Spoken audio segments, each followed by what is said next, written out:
X-Men is today, which means it's also time for the Old Switcharoo, where we're normally talking gaming retro with Mike and Jaymo. I'm not Mike. But I'm Jaymo. Normally, we focus on our epic quest to research and review all 200 plus games in the Nintendo Switch Online retro catalog. But today, I am very excited to present you with episode 2 of our side series that we are calling the Old Switcharoo Screentime. Here we'll give you our rants, raves, and reviews from the world of film and television. Mike could unfortunately not join us today, but I am still very excited to be joined once again by my friend and cosplay influencer extraordinaire, Instagram's very own Bryan.S.Lee. How you doing, Bryan? I'm doing very well. How are you doing yourself, Professor? Doing great. So excited to be talking about X-Men 97 now that it's all behind us, and so much anticipation for the future. And speaking of anticipation, I'm also beyond excited to extraduce Instagram's dudette with the cool duds, the glass Phoenix, my new friend Phuong. How you doing, Phuong? Good, thanks. We love your Emma Frost cosplay. I'm so happy you suited up with us. Yeah, I threw it together 30 minutes after work after completing a sexual harassment training. No, not because I did a thing I wasn't. Yeah, no, that's it's mandatory. Company. The irony of X-Men's Ultimate Thirst Trap doing a sexual harassment training. That's kind of fantastic. And Phuong, one of our very first hangouts was at the X-Men 97 fan event at the El Capitan Theater. You rocked a awesome Cyclops bound. You had the stunning blue dress with gold, red, and red and gold eyeshadow. It really looked awesome. But I was wondering, do you have a favorite cosplay or bound that you've done? Just like in general, or Yeah. like X-Men or Marvel related? However you want to answer that question, I'm curious. I mean, I don't do a ton of bounds, Right. to be honest.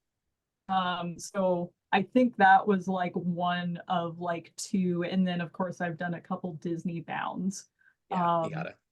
But yeah, I think that one was really cool because it was just that one probably is my favorite, the Cyclops one. I'm actually not even a huge Cyclops fan, but I just sort of went through my closet to gather what I could sort of cobble together for that sort of last minute invitation, and also without that much money because I was unemployed at the time. But yeah, it was cool to do it in like a formal sort of setting, which Yeah. I don't think is something we get a lot with bounds. And yeah, I was just like, I've had this for a while. It costs $200 and I haven't worn it yet. So You have a reason now. And you guys met at a cosplay event or part of a cosplay club. Bryan, can you kind of elaborate on how that all came to pass, if you don't mind? I'm just curious. Oh, sure. Actually, because Fong and I are privileged to be invited along to a lot of Disney premieres, essentially through the charity cosplay organization that we're both a part of. And so, although we didn't physically meet, I guess, at the Shang-Chi premiere, we sort of met through it because we both attended, and we sort of found each other online afterwards, and and eventually, we things moved along to where we started dating, and yeah, actually, next month we're going on 2 years now. So Wow. yeah, so much that it's something that brought us together, but something that we also can share in these incredible experiences, and along with the X-Men 97 fan event that you were there with us for, and yeah, no, absolutely, it's been a whirlwind since. And you can do couples cosplays. How cool is that? Like, that's awesome. Sure. Well, we're going to dive into our spoiler-filled main content, the X-Men Elimination bracket, where we are going to recap each episode in with a little amateur poetry by yours truly, followed by a debate where we pit each story from season 1 against each other in a fight not for acceptance, Bryan, but a battle for survival. Let's get started with our first. Do you get my reference? This last time it was a fight for acceptance. This time it's a battle for survival. It was the horrible X2 teaser. Nice little deep cut into it. Okay. So let's dive into our thoughts on the first 2 episodes, To Me, My X-Men, which was episode 1, Mhm. I've written some haiku poetry. I wrote a haiku for each episode. So, to me, my X-Men. Xavier's gone.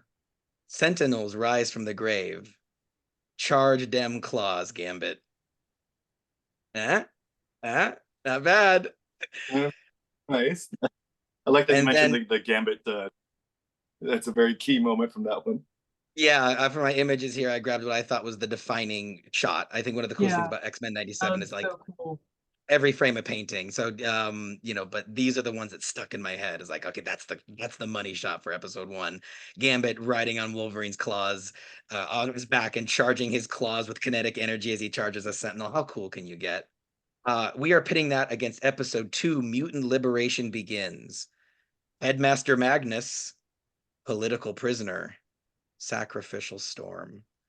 Oh God, that episode is just gut wrenching. But so Phuong, as our first timer here on the show, did you have a preference for episode one versus episode two? Which one would you say is the better one overall?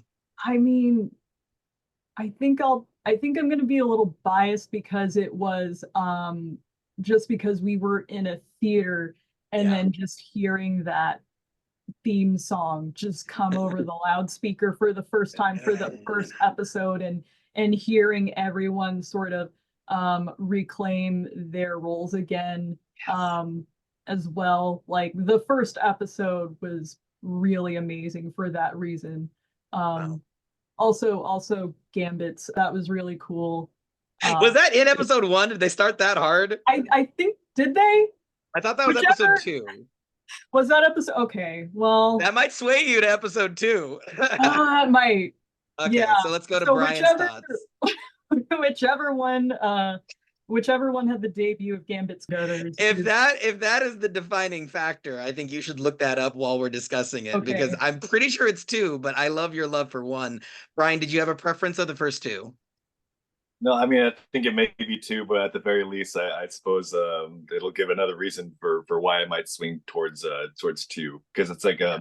because I think the first one it's hard to pick because the first one is such a great reintroduction, and that's what it's there to serve as being primarily a reintroduction of the heroes as we know them, and a great jumping in point for anybody new to the franchise, but two's the one that gets a little deeper. Two's the one that involved the UN attack that has echoes of January 6th. Right. Two's the one that I remember we were all like shedding tears in that theater when Alison Seeley Smith's performance as Storm when she's losing her powers and the way she feels that her control over the elements is like there's so many like emotional gut punches of two that feel like it's given an extra edge. And hey, if that's the one with Yeah. the incredible abs of Gambit, or I don't know if it Yeah. was Real I can clear this up right now. In Okay, the give us. intro episode to the follow-up series to Me, My X-Men, a kitchen scene reintroduces audiences to a bunch of the X-Men roster, including Gambit, Yeah. Rogue, Jean Grey, and more, with the former cooking up a batch of beignets for his teammates. But of course. he didn't show off his lower abs until the basketball scene, I thought. No, it was when he was making beignets for Oh everyone. man, how hot is Gambit? As great as that is, though, I gotta agree with Brian on this one. The second episode also had the scene where a doctor, there's like a specious doctor, a racist doctor, I guess, who refuses to help Jean Grey deliver her baby, That's right. and you have my favorite line of the whole series where Magneto is holding the UN magnetically above the world and he says, I'm getting chills. He says, I'm trying to be better. Yeah. Don't make me let you down. Oh God. Oh my I mean, God. it just caters to something that I'm sure we'll be talking about throughout this about how all the dialogue is just so excellently written, especially but for everybody. But I think like I believe we even touched on it last time about that moment with the doctor because I also love how like it's you can almost you can almost forgive the original show for being a little bit more clear cut and like black and white in terms of interpretations of allegorical things like Friends of Humanity. But I love that moment with the doctor because it's also like it's framed in a way that's so believable by somebody who would be biased in such a way. Like he if I don't remember I don't remember his exact words, but it was something like he was afraid for his own safety, like if with a Right. mutant birth or something. Yeah. I mean, But he and was using the rationally to say like I'm not serving you because you're mutants, you know. Yeah. that would be a fascinating like story of just like the lawsuit that happens as a result of that night, because he like would take the stand and be like, mutants going through labor can't control their powers. It's incredibly dangerous. But just just in the moment and the way he said it, and I love the resolution of that scene. And by the way, like I said, spoiler filled, so if you're sensitive to spoilers, get out because we're going hard for all of them. Rogue using her powers to take his medical expertise. What a cool use of Rogue's powers. That, and also I Oh like that yeah. it and I like that it wasn't this hugely traumatic thing because she's gotten better at controlling them in the years Right. since we've seen her. So she can kind of selectively take his expertise, but not kill the guy. It used to be that, she Right. was just so out of control with it. So that's Mutant Liberation Begins is going to be our favorite for 1 versus 2. Um, let's go on to 3 and 4. We have Fire Made Flesh, episode 3. My haiku is Sinister Head Games. Jealousy is a demon. Who's the Goblin Queen? And and full disclosure, I knew who the Goblin Queen was, but it was definitely a moment in the theater where everyone's like, Goblin Queen? Like, we are pitting that against the 4th episode, Motendo. This might be my favorite one. Are you guys ready? Prepare your whole body for this one, okay? This might be the best thing I've ever written, okay? No one wanted my young adult novel, but they're gonna want this. My haiku for Motendo is Jubilee's 18, wants to play with Roberto. Mojo obliges. Yeah. Not bad. Bryan, you're too hard to please. Phuong, what did you think of episode 3 and 4? Which one are you going with for your favorite of the two? That's tough because Yeah. like definitely there was a lot of, soap opera high stakes fuckery in 3. Yeah. But I think I gotta go with 4 just for like the nostalgia factor of just classic video games and stuff, and this sort of Tron universe that they kind of stumbled into. Yeah.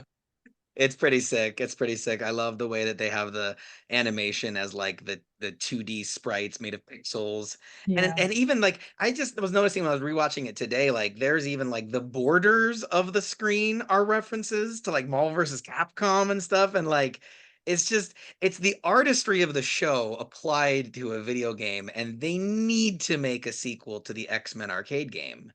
And X-Men, oh, I'm getting chills, Bryan. X-Men 97 arcade with these characters. Roberto's in there, Sunspot, and it's oh my gosh, and Stormer in her outfit. It's gonna be so good. I So mean, Phuong's go don't rule it out that it could be a possibility. It'd be Whirlwind sick. of this show, so People would lose, yeah, maybe the success of someday. the show. Yeah. Absolutely. Bryan, which way you going? I mean, at the very, it's another tough decision between 3 and 4 for me personally.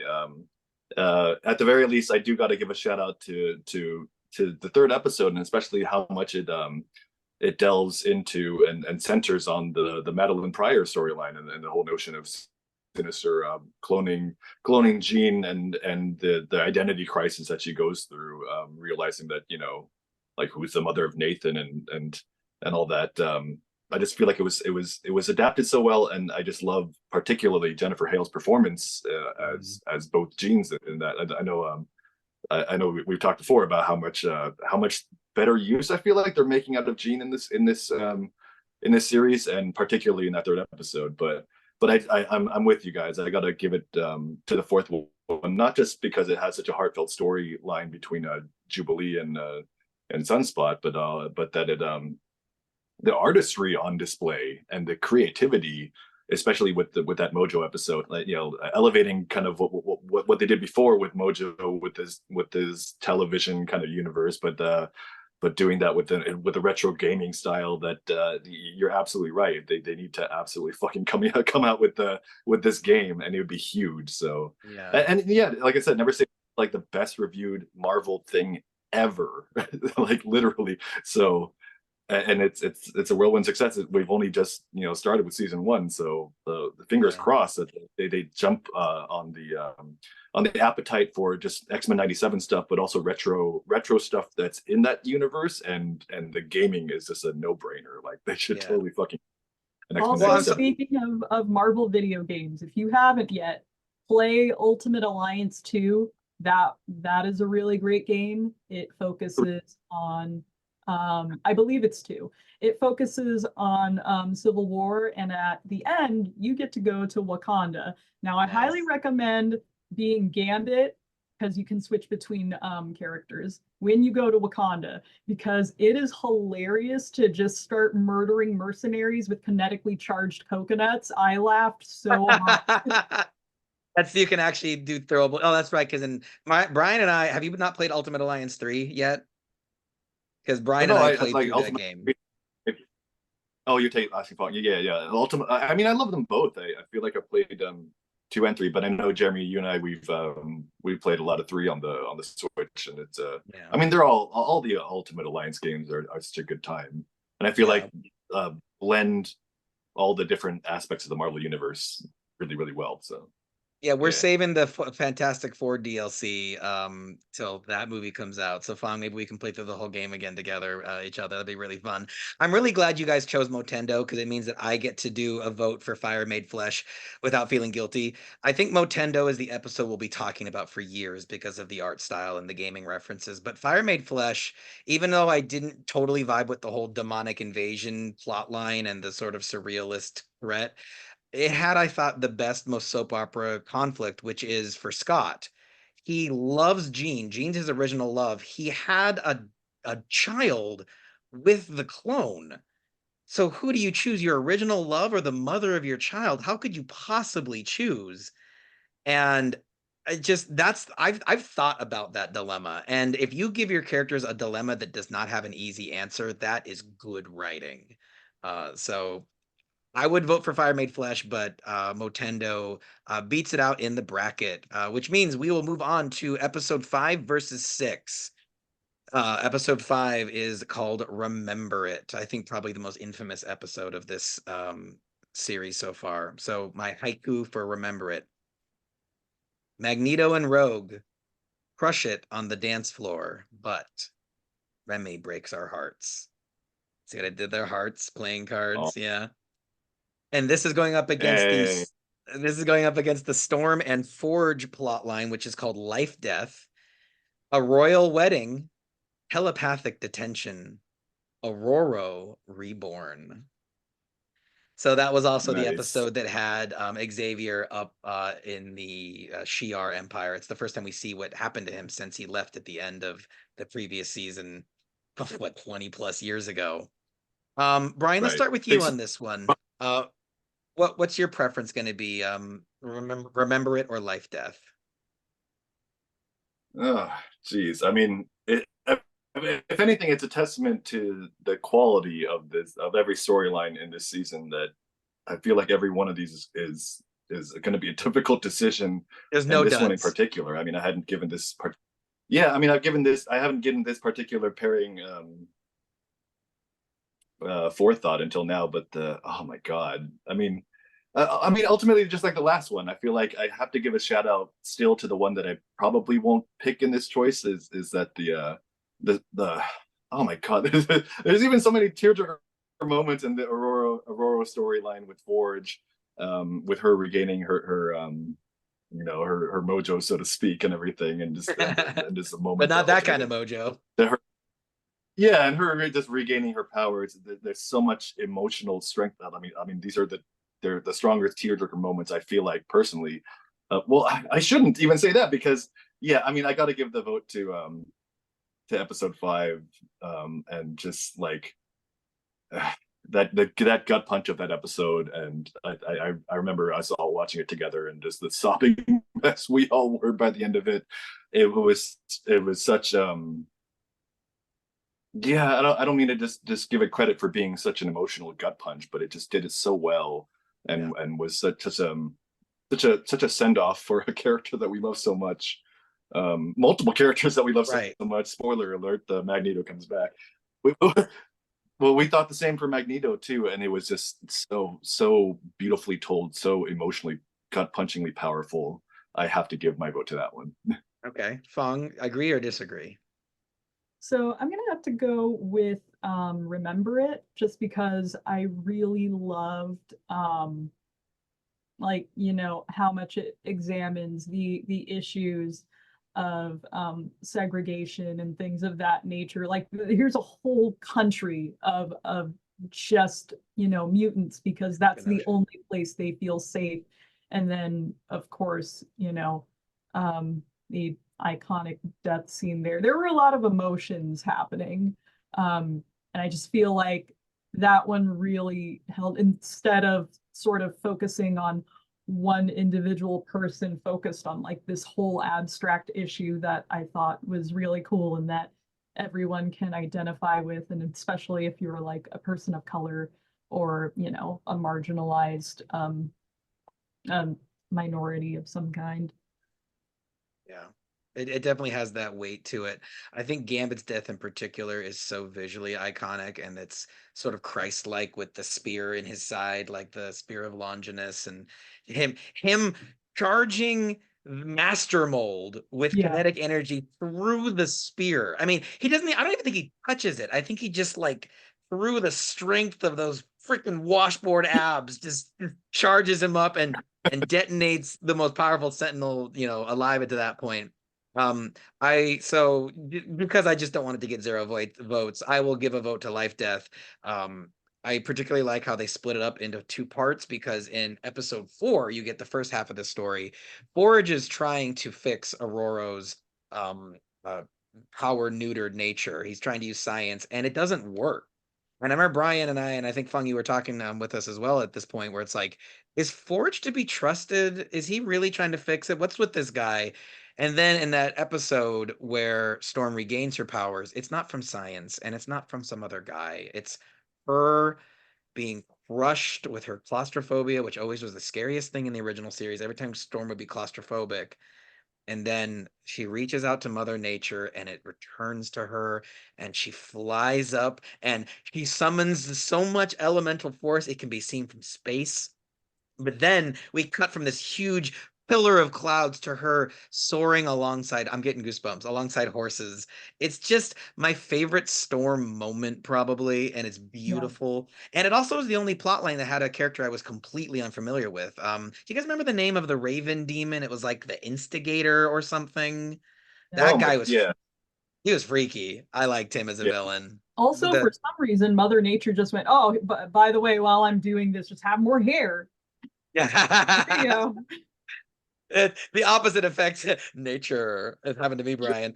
Sure. Well, so that brings us to the episodes that we have not had a chance to discuss, because um Bryan saw the final episode with some members of the cast, which sounds pretty cool. We'll let him talk a little bit about that experience. And Fong and I hung out, just Yeah. she and I, for the first time via Zoom, to watch it. So let's pit episode 7 against episode 8, 9, and 10. And listen, if you're thinking that's not fair, right? We're doing it by story, not by episode. We'll try to be as unbiased as possible. So episode 7 was called Bright Eyes.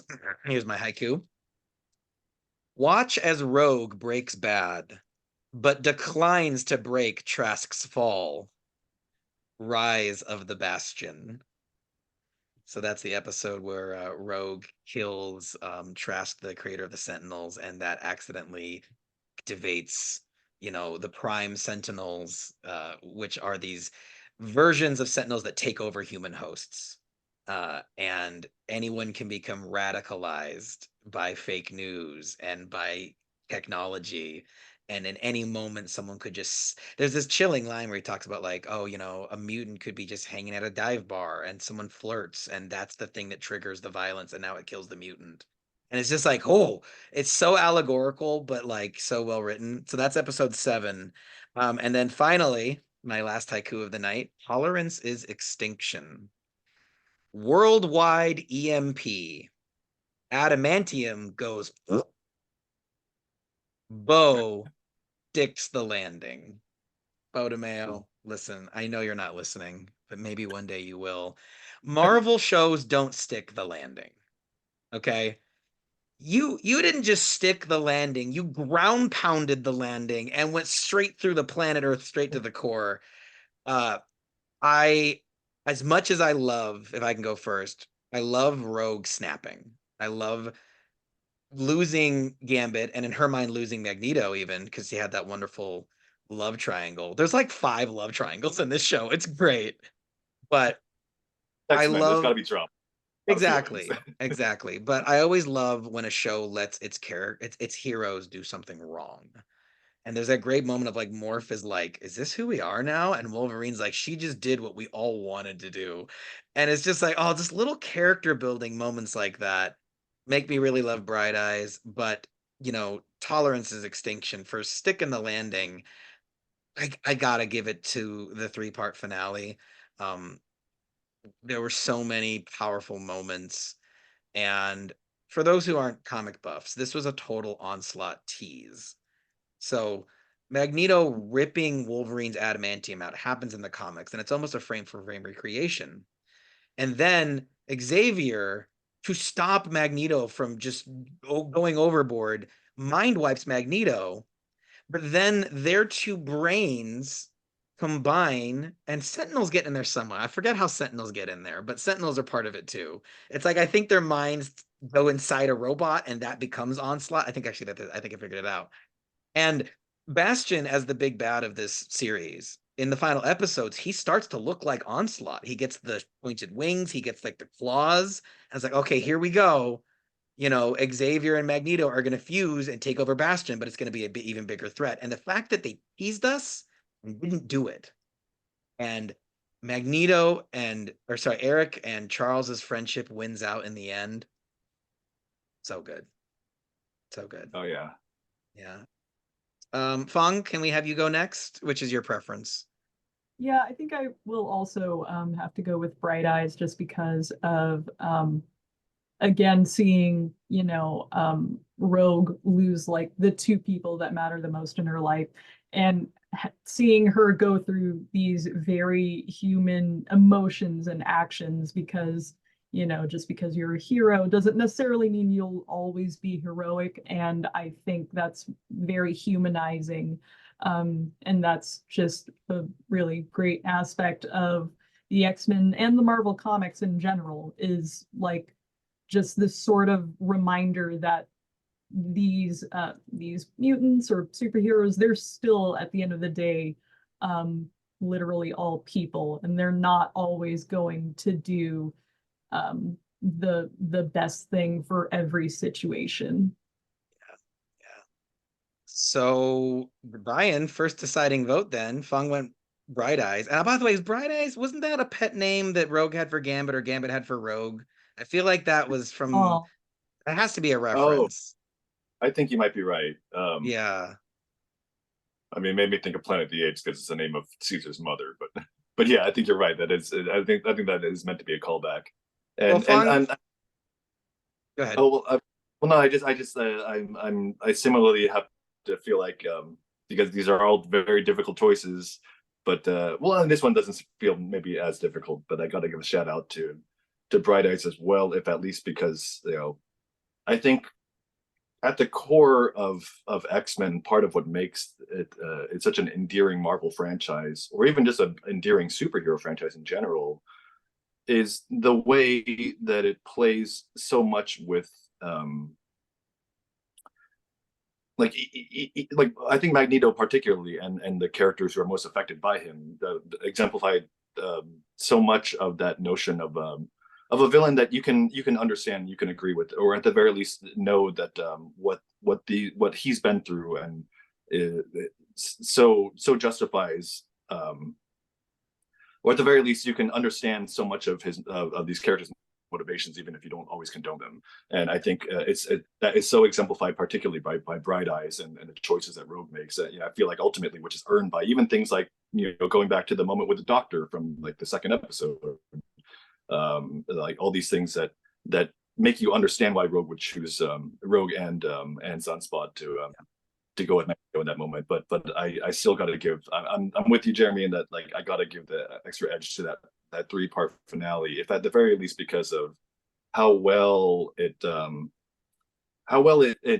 lands, this season and passes the torch to, obviously, leaves the door open for exactly what they want to tell with the second season, which I know they're well into making already. That I mean, it just everything about it, just in terms of I mean, I also have to give give emphasis to how well they handle Cyclops' story in this whole season, and particularly in this finale, because I love how, like, obviously there's many particular storylines, Bastion, Sinister, that are directly continued with X-Men 97, but part of what I think is so particularly good about or at least emotionally resonant about the central storyline about Cyclops and Madeline Pryor and Nathan is that Cyclops, given his history with his own father, the Corsair who left him.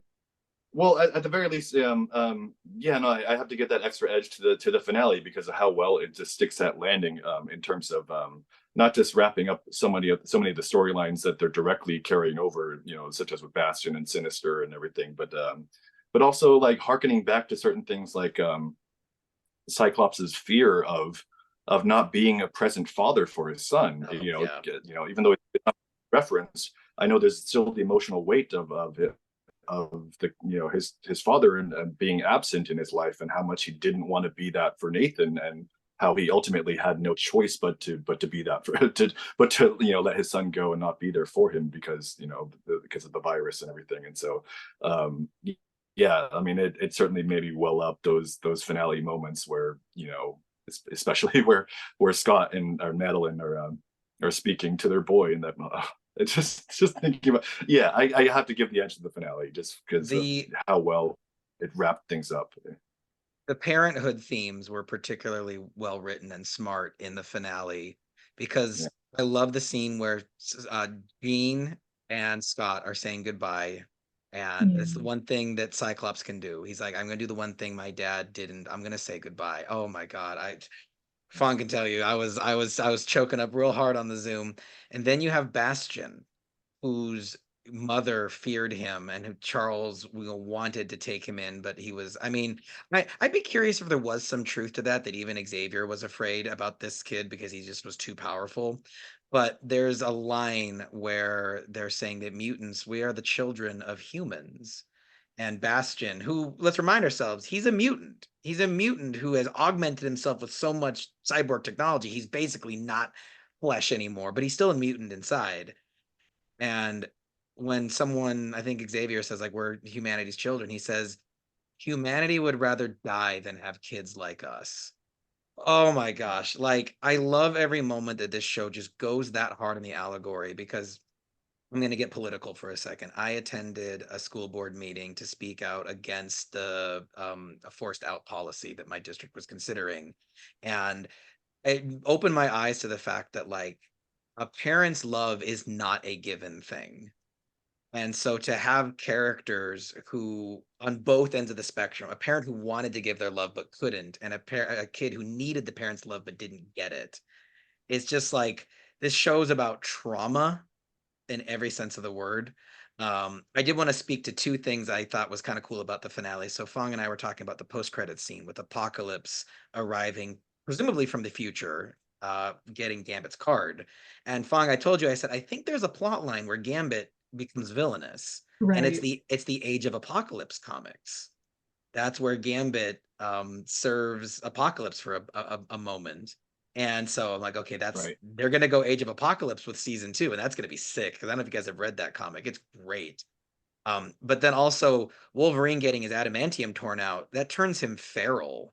And the only thing that brings him back, because his healing power has to become so powerful that it turns him into an animal. And the only one who can bring him back from the brink is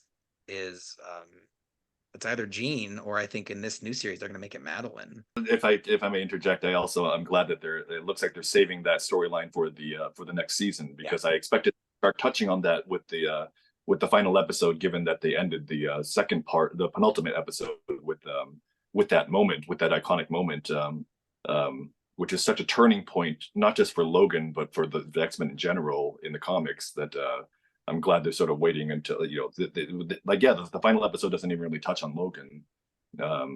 But yeah, I know iconically in the comics, that's what eventually led us to revelations to things like his bone claws, and yeah, there's so much potential from where they can go on from here.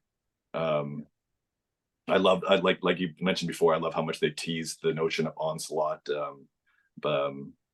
And yeah, just the cathartic payoff of that final moment where Rogue is just beating the living shit out of Bastion, and just like his name was Gambit, and just like JoJo punching. It was so good. Yeah. So that brings us to our semifinals, where we do episode 2 versus episode 4. Mutant Liberation Begins versus Motendo. And if it's not obvious by now, guys, we're a fan of literally every single one of these episodes. So just for the sake of like new discussion, I'd like to suggest we wrap up this bracket by focusing on like the moments, which one had the most iconic moment. And I'd like to go first. I think I got to give it to Mutant Liberation Begins. I think Magneto with the UN, holding the UN, and that beautiful shot of space with that beautiful background art, right, Bryan? Right, we love the background artists on this show. And then it's just as cool as the X-Men arcade moment is. That just wrecked me emotionally. So I'm going with episode 2. Phuong, what about you? Yeah, I think I'll have to go with that one as well. Just because of like the gravitas of it. And, we're in a time where like that's so relevant now Yeah.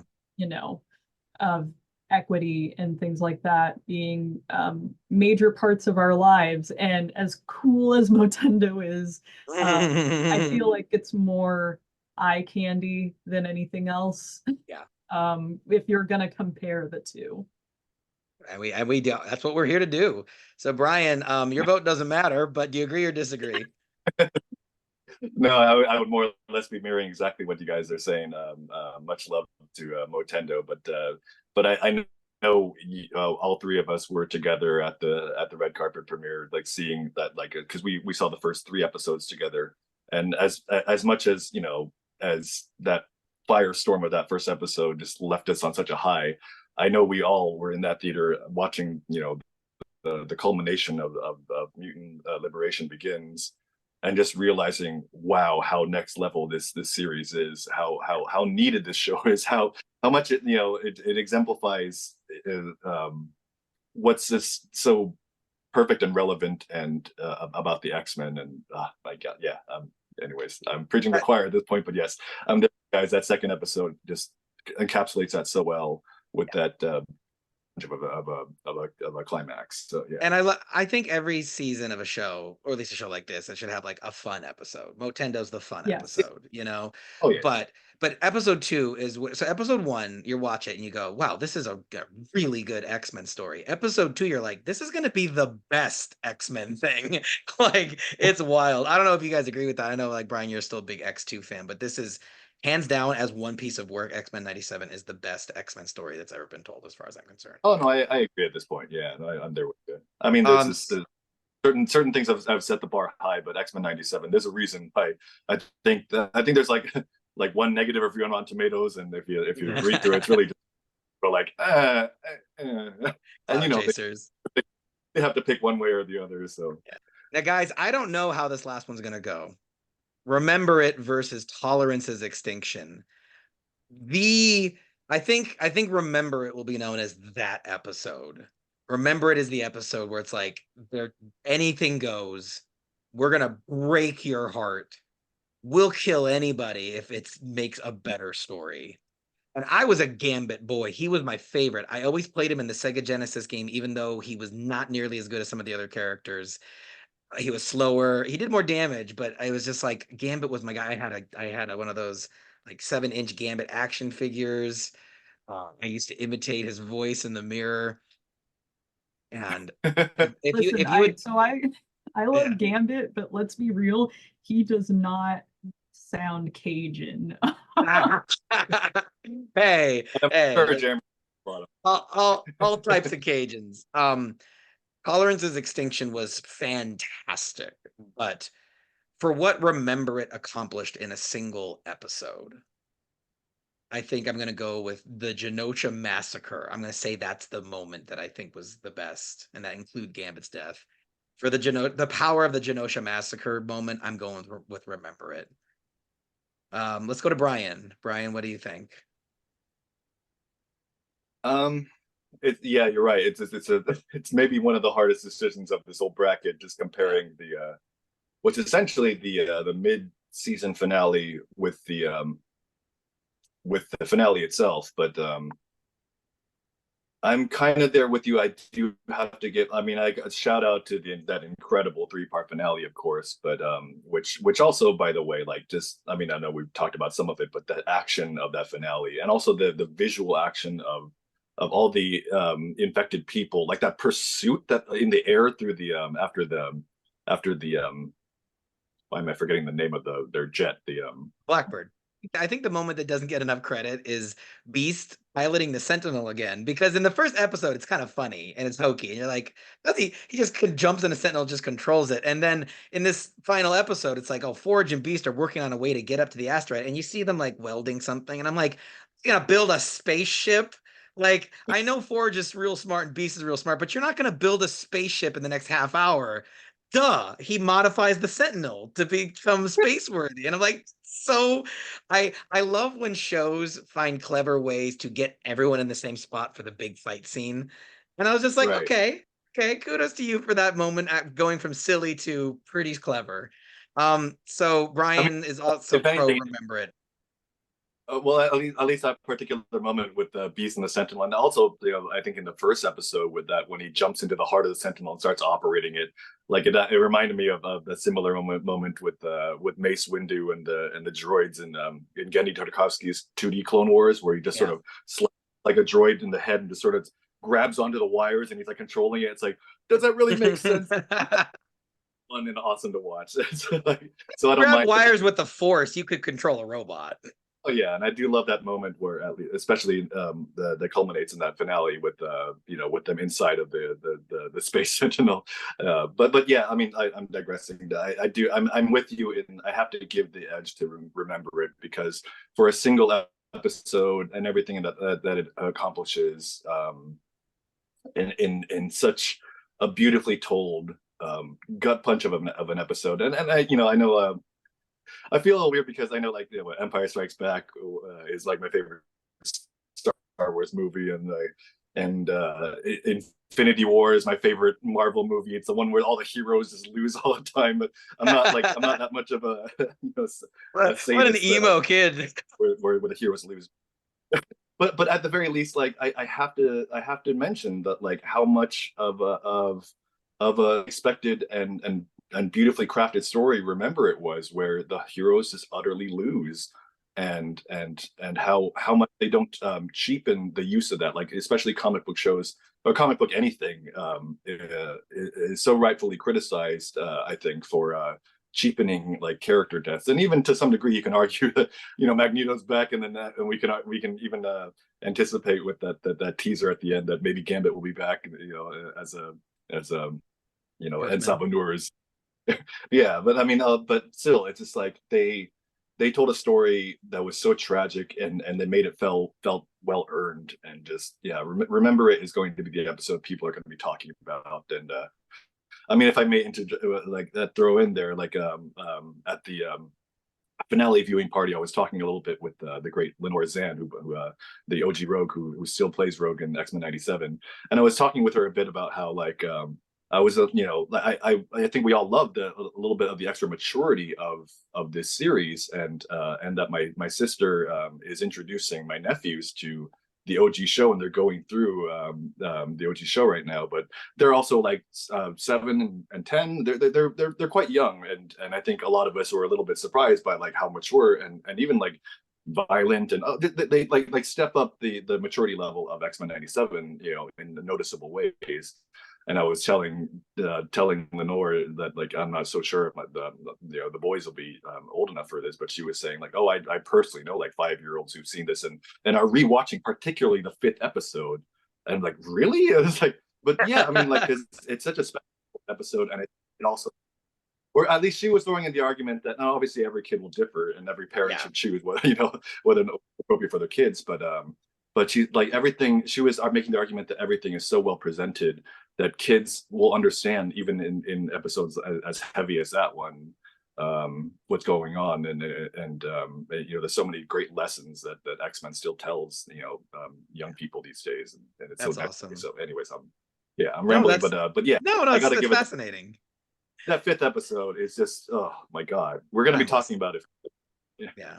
So Phuong, are you cool with that? I mean, you don't have much of a choice this time, but what do you No, think of that? I agree. Remember, it just had like so many iconic moments, and I mean, it was emotionally devastating. Like they just introduced Gambit and showed us his cum gutters, and then they killed him, and like that's not cool, but they did it. And you know, again, he was acting as like a sort of sacrificial lamb character. Yeah. And I feel like everyone kind of like agrees. I think everyone collectively agrees that Gambit's really cool. Like he can cook Cajun food. His power is kinetically charging stuff and making everything lethal. He's good at basketball. Like he's just all around cool guy. Um, How great and would it have been if when he dies and it explodes and everything, and there's just like a fleshy like gutter, like one of his gutters just wafting in the breeze down to the ground. But I mean, if I can say one more thing about that death though, is that, you know, Rogue bare hand holding his face and going, right, I yeah, can't feel you, sugar. And like, and you know he's dead because she's not getting anything. That is yeah, such a Oh, beautiful and smart and tragic way to tell the audience, like, no, this just happened. Like, oh, so oh. good. Yeah, I feel like a lot of us, you know, guys that definitely looked up to, or at least we just thought Gambit was the fucking coolest too, because it just the way he looked, that outfit, his power, his swagger, his demeanor, you know, the way he, you know, and you know, he gets the girl, like he's got Rogue, you know, and you know, well, ultimately until this series, but but yeah, I mean, there was this. I feel like at least amongst me, my cousin, I think my sister too. When I feel like Gambit was most people's favorite character, at the very least. One of the The favorites, one, yeah. yeah. I mean, just all around. And so all the more reason why like it's such a loss, you know, to lose him in such a moment like that. But yeah, fucking Gambit. Who doesn't love Gambit? And I remember like even my it just reminds me about my friend Stephanie, who's more of a fan of particularly whatever like the comic world is releasing. You know, so I remember her at some point saying like, I don't understand why Gambit's such a popular character. He hasn't really had any like good runs in the comics lately. And it's like, and I was telling her like, it's because everyone remembers this show, and Yeah. like how well like Gambit was presented in this like iconic representation of this lineup of these mutants. Like the legacy of Gambit is so strong because of this fucking show, and how fucking cool he looked, and that those abs, and that, yeah, just, I mean, come on, who didn't want to be Gambit, and that cool fucking power and the throwing the cards, like, yeah. Anyways. So I think it's fitting that our final comes down to a Magneto episode and a Gambit episode. And yeah, I mean, they're both in both, right? But I think those two characters had the most shining moments this season. And it's down to Mutant Liberation Begins or Remember It. And it's so tough. It's so tough. I I want to throw it to Fong first. That's how tough it is. I don't want to go first on this one. What do you think, Fong? Episode 2 or episode 5 for the win? I Where are you honestly going? think I'm gonna have to go with Remember It, just Yeah. because of um I feel like it's I feel like Mutant Liberation Begins definitely had, you know, the shock value of Magneto and stuff, but Remember It is just gonna be one of those episodes with all of these iconic moments. And like very much defining what the show is about, putting the whole all of the social issues at the forefront and things of that nature. So I feel like my vote's gonna have to go towards Remember It. Well, then I am going to give my vote to Mutant Liberations Begins for exactly that same reason. I think the allegorical nature of the show is what makes it the most powerful, and that one had the attack on the UN. So the attempt to sort of overthrow the government's authority. That imagery, the scene with the doctor, Magneto's speech. Um, it just it it just set the tone, and from that point forward, X-Men 97 was uh was special, I think, to all of us. It was awesome in episode 1, but it became special in episode 2. So Brian, that means you are a deciding vote. Remember It or Mutant Liberation Begins. Please tell Phuong why you agree with me. No, I mean, if anything, I'm glad that you put your vote for Mutant Liberation Begins, Don't do it. because for Don't all do the it, Brian. about it is. But truth be told, I mean, when we were pairing Remember It and Tolerance is Extinction, I forgot that Mutant Liberation Begins was still part of the bracket. No, you're because breaking my heart. no, because I feel like I already said the same thing with Remember It, is that like I feel like that's going to be the episode that people are going to be talking about the most, even a couple years on down the line, when we're hopefully getting season 2 and season 3 and season 4 of this show, as long as of course that there's still quality storytelling to tell, which there's of course plenty of room to, especially with the comic book storylines that haven't done an original storytelling that they can continue doing. But yeah, I still got to give that edge to Remember It at the very least, because I feel like that's probably going to be the episode that has the most legacy of this return of this show. But still, I'm glad you threw that vote for Mutant Liberation Begins, because it's I still agree with you. As much as I'm giving I'm agreeing with Phuong on this one, but I still agree with you that 2 encapsulates, I feel like, the thematic nature of what makes X-Men so strong the most. So, Well, I mean, we're gonna remember it. So. You know what? Remember It is, if we were going to go back to prime time, in the days of prime time TV and when streaming services didn't exist, that would be the shit they would put on during sweeps week. Yeah, 100%. Where they would be like, oh, we need Emmys, like let's throw Remember It down there during Emmy season. No, by all means, I hope that this is eligible and they submit for all the Emmys that possible for this show. I don't know how many categories they'd be up for as an animated series. But still, it's just, oh my god, yeah, let's throw all the awards at this masterpiece of a show. Well, Disney, Bodemeo, Lenore Zan, everyone who made this show, thank you for it. You have revitalized our childhood. And so we are excited to declare the winner of the season 1 X-Elimination bracket, the academically best episode of X-Men 97 season 1, Remember It. And you know what? We will. So guys, I think for this episode of the Old Switcharoo Screen Time, we're going to call that a wrap. Brian, Phuong, thank you so much for joining me. Why don't you tell your listeners where they can find your stuff one more time? Brian, we'll start with you. As you mentioned, I'm on Instagram as brian.s.lee. That's just for my general Instagram, where I post my cosplay and violin videos and stuff like that. But I'm also on YouTube at Bryan Lee. So yeah. Excellent. I'm sure we'll hit you up. And then Phuong, you want to plug your Instagram? You got a lot of cool stuff up there too. Yeah, I just have my Instagram, and that is where I post my cosplay stuff. There's also cat pictures sprinkled throughout there because we have 4 of them. I also do some music stuff, but not a ton. I'm hoping to get a bit more of that done. Nice. And that's on the.glass.phoenix, correct? Correct. Awesome. Well, everyone, join us next time, where Mike and I will be joined by Watch Mojo's Derek McDuff as we focus on the Nintendo 64 figurative first-person shooter, Pokemon Snap. Also, don't forget to visit www.theoldswitcharoo.com. That's AROO.com. There you can find links to our Spotify, our Discord, YouTube, TikTok, and all the social medias you can shake a joystick at. You can even leave an old-timey voicemail, meaning we would literally love to hear from you. Please like, comment, subscribe, and review. And as always, thanks for listening to the Old Switcharoo, where we've been talking gaming retro with Mike and Jaymo. They're still not Mike, but I'm Jaymo. Game on, everyone.